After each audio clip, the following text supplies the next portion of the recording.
आज अल्पसंख्याक विभागाच्या विषयी अडीअडचणीविषयी या राज्याचे उपमुख्यमंत्री अजितदादा पवार साहेब यांच्या अध्यक्षतेखाली बैठक आयोजित केली होती।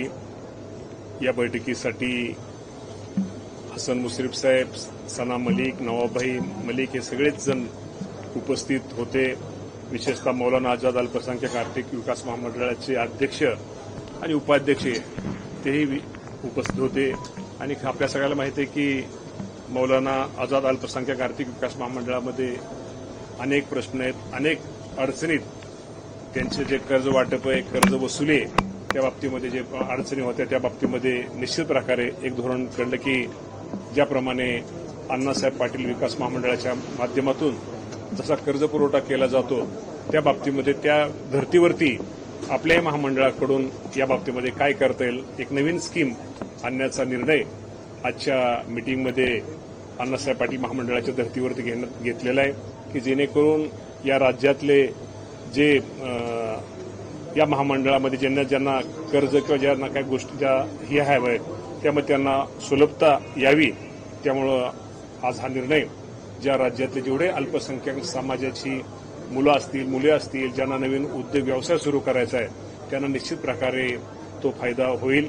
आणि येणाऱ्या 8-10 दिवसामध्ये या उपमुख्यमंत्री साहेबांना दादांनी या बाबतीमध्ये सर्वांना सूचना दिलेल्या आहेत।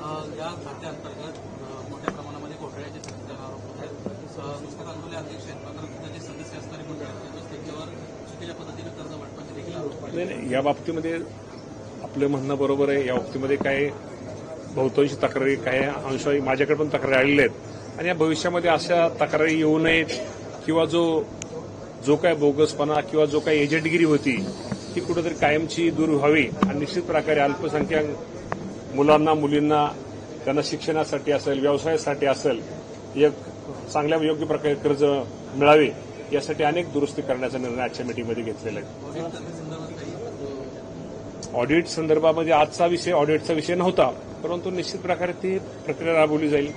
परंतु मौलाना अब्दुल आझाद जे आर्थिक विकास महामंडळ आहे त्याचे अध्यक्ष तुमच्या पक्षाचे नेते आहेत अंतुले, त्यांच्या विरोधात देखील अनेक आंदोलनं जी आहेत ते अनेक जिल्ह्यांमध्ये करण्यात आली। त्यांनी अनेक गैरव्यवहार या महामंडळामध्ये केले असा देखील आरोप केला। नाही, त्यांनी गैरव्यवहार केला असं म्हणता येणार नाही।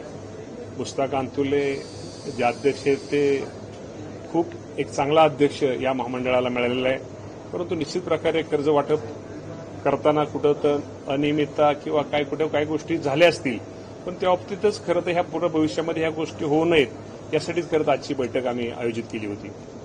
मामा, खरं तर सांगली जिल्ह्यामधील वाळवा तालुक्यात एका उद्योन्मुख कंत्राटदाराने आत्महत्या केल्याची घटना जी आहे ती समोर येताना पाहायला मिळतात। खरंच राज्य सरकारकडे कंत्राटदारांची बिलं देण्याकरता पैसे नाही आहेत का? ह्याचमुळे या सगळ्या कंत्राटदारांच्या आत्महत्या होतात का? आणि विरोधी बाकावरचे नेते मंडळी म्हणतात ही आत्महत्या नाहीये तर ही सरकारने केलेली हत्या आहे म्हणून। खरं तर ही बातमी निश्चित प्रकारे एक दुःखदायक आहे आणि मला मनाला वेदना होणारी आहे। त्यांनी आत्महत्या का केली, कशासाठी केली ह्याची अजून आपल्याला काही माहिती आलेली नाही, परंतु ही माहिती आल्यानंतर खरं त्या बाबतीत अधिक बोलणं उचित होईल।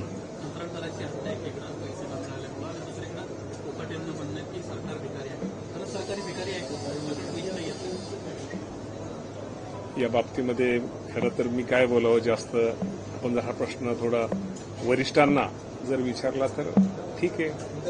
सर, अल्पसंख्यक को लेकर जो बैठक थी उसमें किन मुद्दों पे बातचीत हुई, क्या फैसला?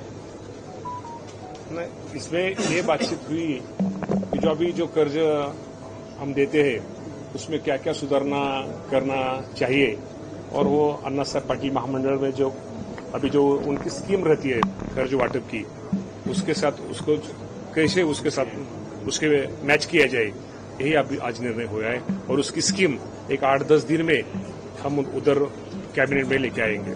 दूसरा सवाल अलग है। 2001 सुप्रीम कोर्ट का भी एक अंतरिम फैसला आया है। बॉम्बे हाई कोर्ट ने जो 2006 के जो 12 ट्रेन ब्लास्ट के जो आरोपी थे उनको रिहा कर दिया था, लेकिन सुप्रीम कोर्ट ने उस फैसले पे अंतरिम रोक लगा दी। राहत की बात है सरकार के लिए।